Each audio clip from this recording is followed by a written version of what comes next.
So you want to change your singing pumpkins from this to something like this for absolutely free? Well, stay tuned. Today we're going to be editing our talking or singing pumpkins with HitFilm Express. It's a free video editor and special effects software from FX Home. Okay, the first thing we're going to need to do is get the HitFilm Express software.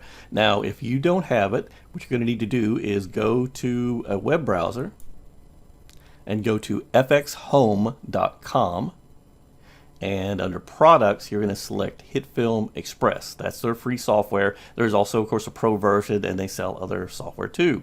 So let's hit HitFilm Express, and we're going to come over here. We're going to select free download. Now here they give you the option to go ahead and upgrade the free software with additional modules. And if now or later on you want to do this, I highly recommend you get the VFX Artist package. It contains the most modules. It contains all these modules and all these modules and all these modules for $39, which is actually a great deal. So the free one is great for home projection mapping, for all of the basics and some special effects, but these add a lot more special effects basically. So what I'm going to do is I'm going to come up here and I'm going to slide this down to 0 for now. And you go ahead and click the download button. And it's going to want you to create an account. But you don't have to enter a credit card or anything. You can just, once you create the account, you can download the software for free. I actually recommend that you sign up for their emails because they do have sales, and they will also re-offer those packages to you again. And if you play with the software, you like it, and you think, well, hey, I wish I would have got that VFX artist package, well, they'll offer it to you an email. You can just click on it, pay the $39, and then you get all of those modules. Anyway, so that's the very basics to get it downloaded, and now let's get started. What we're first going to do is open up HitFilm Express.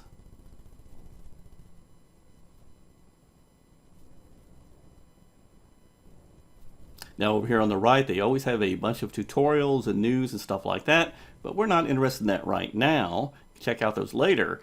We are going to go up here to the New button, and we're going to click on the New button.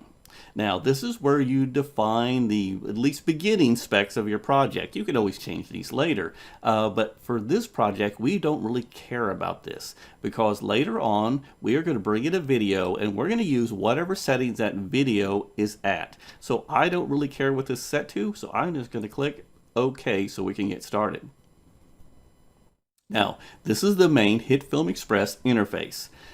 Over here on the left hand side we have the trimmer.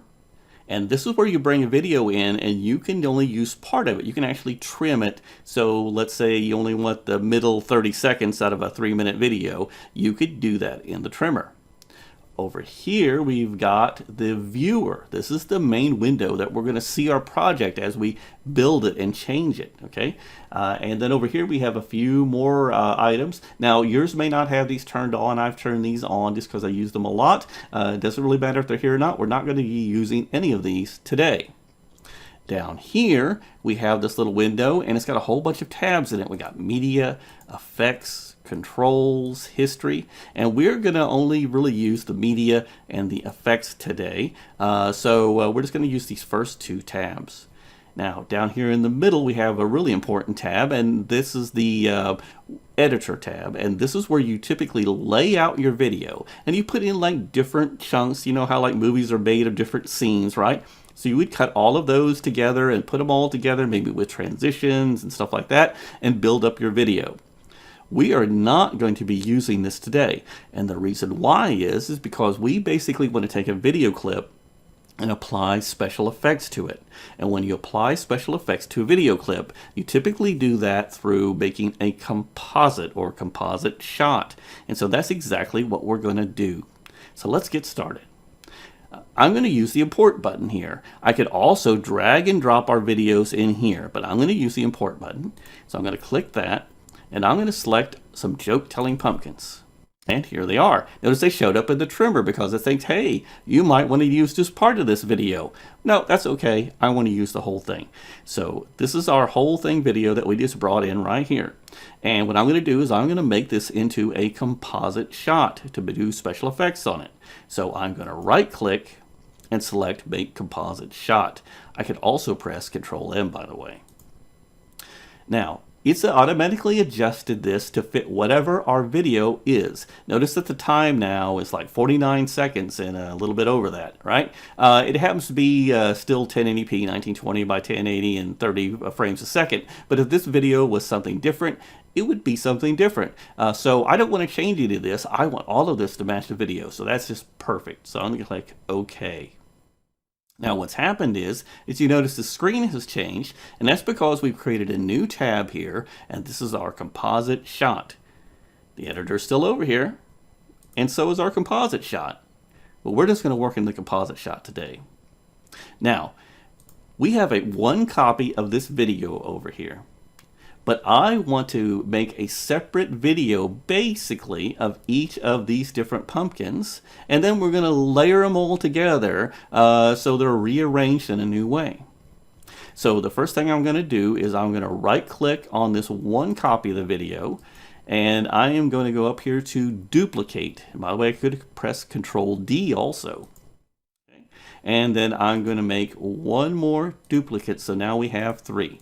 The reason why I made 3 is because we have 3 pumpkins. If I was copying 2 skeletons, I would have only made 2. And if I had 4 jumping bunny rabbits, I would have did 4. So you just make however many you want to cut out. I'm going to go up here to the very top layer, and I'm just going to declare that this is going to be the cutout for this guy over here. So I am going to, once again, right click, and I'm going to select rename. By the way, I could press F2. And I'm going to call this guy the left pumpkin. That's just for me to help keep track of things. Now I'm going to select the middle layer, and this time I'm just going to press the F2 key. It's a lot quicker. And I'm going to just type in middle pumpkin. And now we're going to go, of course, to the bottom one, and I'm going to press F2 one more time, and I'm going to put in right pumpkin. There we go. Okay. And again, I'm just labeling these so I know what they are. It just helps me. Now, I'm going to go up here to our left pumpkin, and I'm going to make sure it's selected. And then I'm going to click this little eyeball here and turn off the other video layers. Because the way it's working right now is all these video layers would show through. And if I just cut out this left pumpkin, you would still see these other pumpkins over here because they still exist in the other video layers. And I don't want to see those, so I'm going to turn them off for now. Now, let's go ahead and cut out our pumpkin. The way I'm going to do that is I am going to go here and use this tool right here. It's called the rectangular mask tool. If I click my left mouse button and hold down, I could select different mask tools. I could even do a rounded mask, an ellipse, a polygon, a star.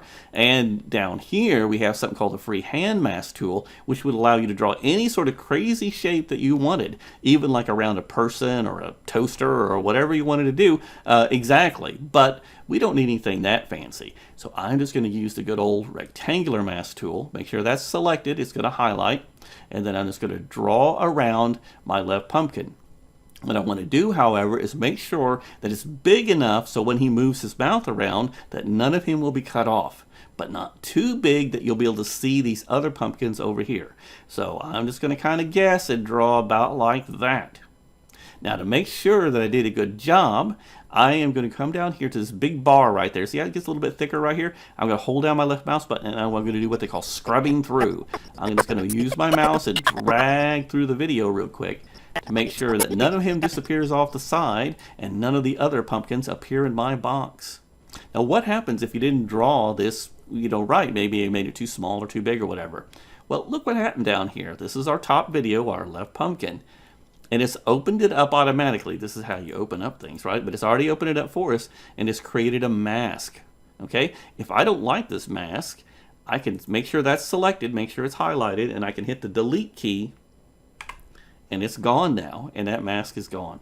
So I'm going to redraw our mask. Let's say that one wasn't good, but it was. But let's just pretend. And I'm going to redraw it again. Now, of course, scrub through. Looking good. So we got our pumpkin. Okay? So he's done. So what I'm going to do is I am going to use this, and I'm going to close up that pumpkin so I don't see all that stuff there about the mask and everything. And I'm going to turn off the eye. I'm going to turn on this eye, and it's real important to make sure that this is selected, our middle pumpkin, because I want to draw a mask in the middle pumpkin now. Okay, so this is still selected, so I'm just going to draw around our middle pumpkin. And you notice it's opened it up again. It's created our mask here. I'm going to scrub through to make sure we didn't cut any of him off or add any of the other pumpkins in there. And so we're good on that one. So I'm going to close him back up, turn off the eye, turn on this eye, and make sure again it's selected. Okay, if you keep this one selected up here, it's going to draw the mask in here, and you would have to delete the mask again. Okay, so we're going to make sure this guy's selected, and again this is okay, and so we are going to draw around this guy. Got that box a little tall, but I don't think it's going to make a difference here. Yeah, he's looking good. Okay, so I think that all three of our masks are done correctly. Now so far we haven't really adjusted anything. All we've done is we created masks around these different pumpkins. Now, by the way, if you don't think the other pumpkins are still there, they are. Let's just turn on the eyes, and they're all still right there, okay? But actually, the top layer is only showing this pumpkin, and the middle layer is only showing this pumpkin, and the bottom layer is only showing this pumpkin here. Okay, to prove that, what I'm going to do is I'm going to move, let's say, this right-hand pumpkin over here. And the way I'm going to move him, there's two different ways actually, so I'm going to show you both ways. The first way is you come up here and you make sure you have the selection tool selected, okay? Now, and also to make sure, of course, you have the right pumpkin selected down here. Now you notice we got some little weird red and green arrows here, and then this little blue box, okay? What this allows you to do is move this layer around, okay? And so we can move this layer, and I'm going to move him down there, okay? Then I'm going to select our middle pumpkin, and then I'm going to move him up there. And then I'm going to select the left pumpkin, and I'm going to move him down a little bit over here. Now, also too, on the left pumpkin, I want to rotate him. I want him to be a little bit on his side. He's going to be our tipsy pumpkin this year. So I'm going to grab a hold of the blue box, and I can rotate him around just like that. So I'm going to turn him a little bit on his side, and then kind of move him back into place. Right? Now, another way of doing all of these sort of things is by unfurling these again. Don't worry about the mask for now. We're going to go down to transform. If I open that up, we have all sorts of controls. One is like opacity, and that's just how much transparent is he. And right now he's 100%, which means he's fully there and not transparent at all. If I turn him down, he becomes more and more transparent. Now, I don't want to do that right now, but that's something you could do. There is the anchor point. By the way, this is the anchor point, and if you wanted to move the anchor point, you could move it around using these controls here. But I'm going to adjust his position. Now you notice we've already moved him around, and it's got -40 and 109 in here. Well, let's say I want to do something very precise. I can go ahead and actually just type in a number here. And the way you do that is you click on the number, it changes to an editor, and I'm going to put 110 because I wanted exactly that. Not that it makes a difference here, but you could. The other way to change things is to hover over one of the numbers and then hold down your left mouse button and scrub left and right. Okay, here we go. So left is going to make this bigger negative, and right's going to add to the number, right? So I could use that to move them around. So if you feel more comfortable about moving them around here, you can do that. Another good part about this is that since I'm only doing the left and the right here by holding down my left mouse button and dragging left and right, I know that I'm not accidentally going to move him up or down. So if you want to keep things in alignment, putting your mouse over them and then holding down the left mouse button and then moving up and down or left and right or whatever is going to be your best way to change it without changing the other number. So just a little handy tip there. Whatever works best for you. You can just grab this little guy and move him around on the screen, or you can also do these numbers. Now, by the way, if you ever need to see more of the screen, you can change the zoom over here. And so if I go to 25%, you notice I can maybe position him. Maybe I want to get him right in the corner here or whatever, or maybe, way up here. Maybe even notice my control is outside of where I would normally be able to see. But since I zoomed out, I can still see my controls there. So I can still get to everything. And this doesn't change the way that your video is made. This is just the view of creating the video. So we're going to come down here, and I'm going to go back to scale to fit, and that's going to make sure that this black part, the visible part, is as big as it can be and still fit in this window here. Okay, so now we're zoomed back out basically. Now we are actually ready to export our pumpkins if we just wanted to move them around. Okay, we are actually done. Now, the first thing that we're going to do is we are actually going to go over here to the export window, and we're going to make sure that we like our preset. And there's a whole bunch of presets out there, but since this is a 1080p video, I'm going to leave it on 1080p. So now we know that by default, this is the way our videos are going to be exported. Okay. Now, in order to, I'm going to go back over to the viewer. In order to actually export it, I'm just going to click on this export button right here and then say to file. I am going to go ahead and name this guy, and I'm just going to call this test pumpkins 1 and hit enter, and it's automatically moved us over to the export window and started the export. Almost there. Now, when you're done, you can click on this link, and what's going to do is actually going to open up a new Explorer window to the actual video and highlight the video for you. And I've got this on the other screen here, but this is the actual video that I just made. I got a joke. Okay. So we are going to go ahead and close that down. We're going to do a few other things here. I'm going to go back over to the viewer window. Remember, we were on export just now. And I am going to do a couple of things here. First of all, this middle pumpkin here, and let me go ahead and use this little triangle and close that down. We'll select the middle pumpkin, and I'm going to open this back up, and I'm going to go to transform. And another thing we can do is scale. And again, I can hold my left mouse button over here, and I can make him bigger or smaller. Now, if it gets too big, notice he kind of gets over the top of the other one. And one way we could fix that is making our mask a little bit smaller, but you know, hopefully you won't have to make him too big here. But I'm actually going to make him smaller. Normally he's kind of like the tall, bigger pumpkin, but I'm going to make him smaller, maybe move him around a little bit.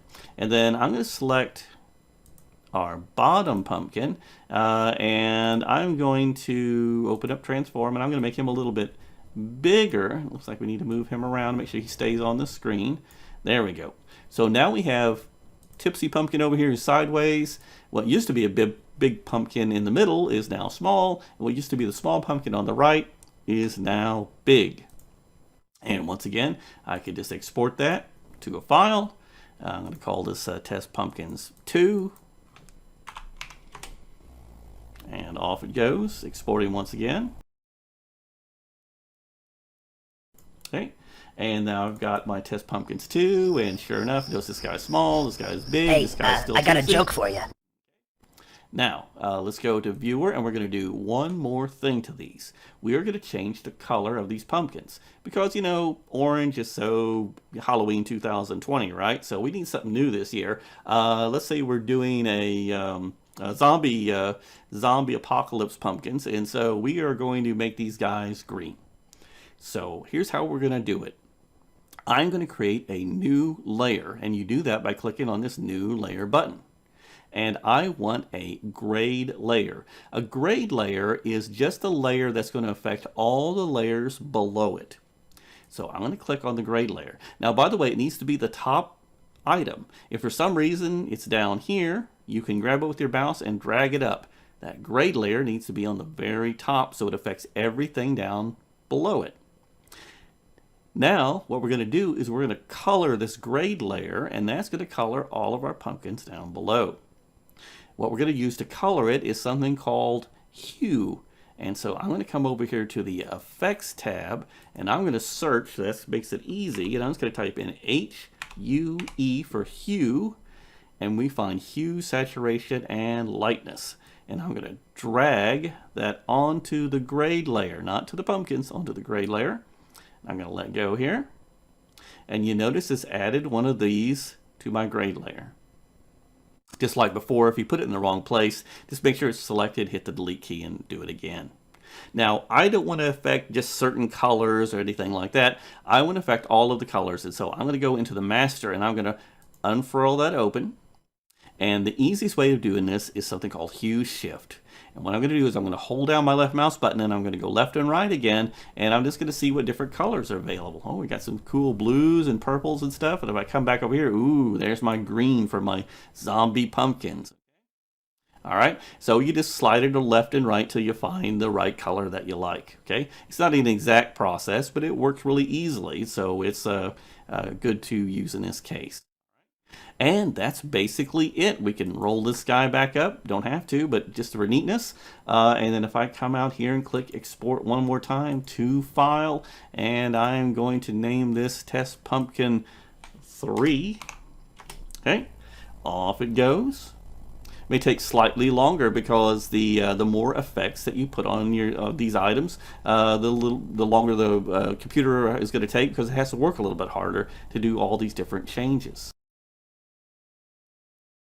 Got 100%. I can click on this. It's going to again open a window in another computer screen over here, but I can start my zombie green pumpkins. And so that's it. We've not only moved our pumpkins around, but we've resized them and we've changed their colors. And that's it for the tutorial today. I certainly hope you enjoyed it, and if you did, please like and subscribe. There's going to be more tutorials coming, and until then, I'll talk to you later.